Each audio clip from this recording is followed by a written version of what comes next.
I want to talk about Ashton Jeanty, and I want to talk about Travis Hunter. And I want to talk about the Heisman. So you have probably been inundated with Ashton Jeanty commentary. You have seen the gaudy numbers this man is putting up, right? 1,000 yards rushing the first 5 games. Going into this game against Utah State, he was averaging 239 a game. He was on pace for 2,545 yards, 39 TDs. Against Utah State, he had 13 carries for 186 yards. Okay? Light work for him. They are undefeated. But I got to tell you, even if Boise State goes undefeated, and even if Ashton Jeanty rushes for 2,000 yards, he ain't going to win the Heisman Trophy. Heisman voters will never allow that. He will not win the Heisman Trophy. I give you a list of guys who rushed for 2,000 yards at G5 programs on good football teams, okay? And you can tell me which one won the Heisman Trophy. LaDainian Tomlinson rushed for 2,158 yards in the year 2000 against at Texas Christian. Did he win the Heisman Trophy? You know damn well he didn't win no Heisman Trophy. Another guy who rushed for over 2,000 yards at a Group 5 program that you forgot about, UConn's Donald Brown. Another guy that rushed for 2,000 yards at a Group 5 program that you forgot about, Donnell Pumphrey at San Diego State. And another guy who rushed for 2,000 yards at a Group 5 program you forgot about, Malcolm Perry at Navy. We don't care about anybody rush for 2,000 yards outside of the Power 5, and even then, we don't really care. Jonathan Taylor didn't win no Heisman Trophy rush for 2,000 yards in Wisconsin. Neither did Chuba Purdy at Oklahoma State. You remember Bryce Love at Stanford? He rushed for 2,000 yards. So I hear you on the Ashton Jeanty part. Probably RB1 going into the NFL draft, but I don't do the NFL draft. I do college football, so I'll take y'all word for it. But I'm not trying to tell you that Ashton Jeanty is not great, because he is. I'm telling you he's not going to win the Heisman Trophy. There's a difference. There's a difference. So I don't want to just tell you, get off of this narcotic that is a Group of 5 player winning the Heisman Trophy, although the Heisman Memorial Trust has been telling you that for 5 decades. Do you know the last player outside of the current Power 4 to win the Heisman Trophy is Roger Staubach in 1963 at Navy? People going to be like, RJ, Andre Ward won a Heisman Trophy at Houston. Yeah, in the Southwest Conference. Andre Ware also did that without playing on television. You can't do that anymore.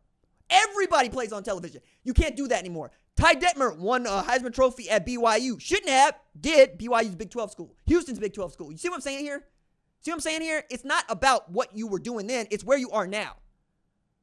If you were playing in the Big 12, the ACC, the SEC, the Big 10, you can win the Heisman Trophy.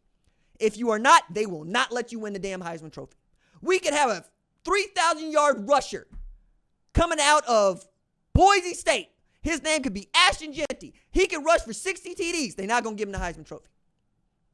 It's an elitist sport. It's always been an elitist sport. We've always weighted ourselves toward the blue bloods, and we don't ever pay the Group of 5 programs any attention until such time as we want to say, isn't that nice? Let's put that on a graphic. So I don't want y'all to be out here talking about, man, Army, Navy, they're going to make the college football playoff.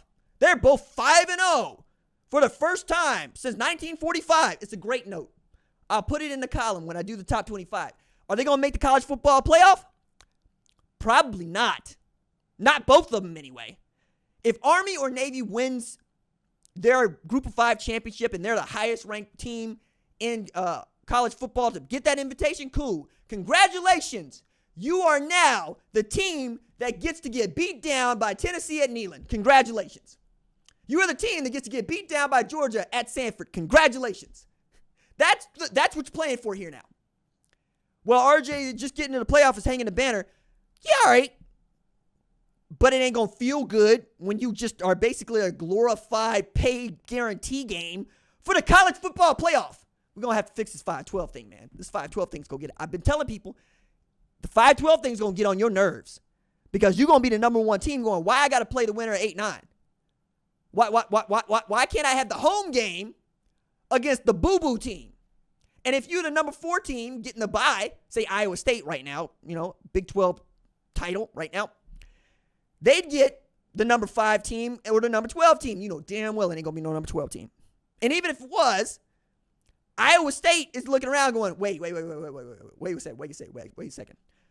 How come we didn't get the home game? How come we gotta go play at a neutral site? Well, you get the bye. Forget the bye. Give me the home game. This is college football.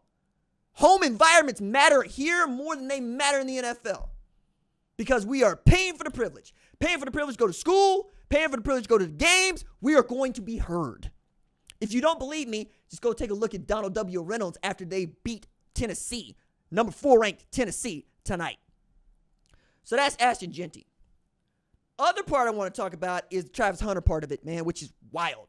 So Travis Hunter, going to play Kansas State, Folsom. Top 20. I think it's going to be for a top 25 spot. I'm sure of it now, given the carnage that we saw today. But Travis Hunter versus everybody is becoming my favorite way of putting the Heisman Trophy because I give it to him today. He is the first player over the past 3 decades, college football, FBS, to have 10 TD passes and 5 interceptions. What that means is Charles Woodson didn't do that and he won the Heisman Trophy at Michigan. Okay? That's what that means. He's already done that. He's played 620 snaps. There are FBS programs that haven't played 620 snaps through the first 5 weeks of the season across offense and defense.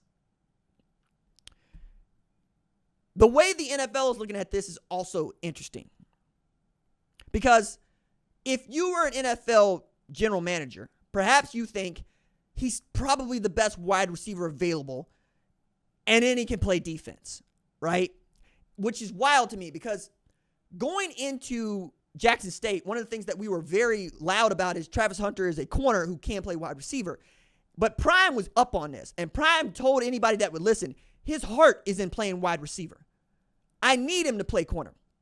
I want him to play both, but his heart is in playing wide receiver. And that is the position that he is projecting at mostly. There's also going to be other reasons for this. He's really good at both positions. Maybe he's not your wide receiver 1 as a rookie, but he's certainly your wide receiver 2. He's going to help whomever wants to take him. And he's already said, I would love to play at Denver. I like Colorado. Come draft me, Broncos.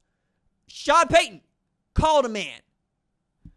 So on top of that, Travis Hunter went into this weekend ranked among the top 10 in receiving yards per game at 112.2. It's a pass-happy offense, but he's getting 30% of the targets. You know what I'm saying? So it's a pass-happy offense because he's the guy. Got 57 targets so far this year on him as a corner. You know how many times he's, 57 targets on him as a wide receiver. I got another note here. He's dropped just 1 pass. I'm calling it Hunter X Heisman. If you don't know Hunter X Hunter, that's your fault. That's not mine. So you're looking at him and you're going, Shador's just playing backyard football with him. Well, that's what good quarterbacks and wide receiver combos do. What you think Travis Kelce and Patrick Mahomes are doing? You know what I'm saying? What you think Dak Prescott, CeeDee Lamb is doing?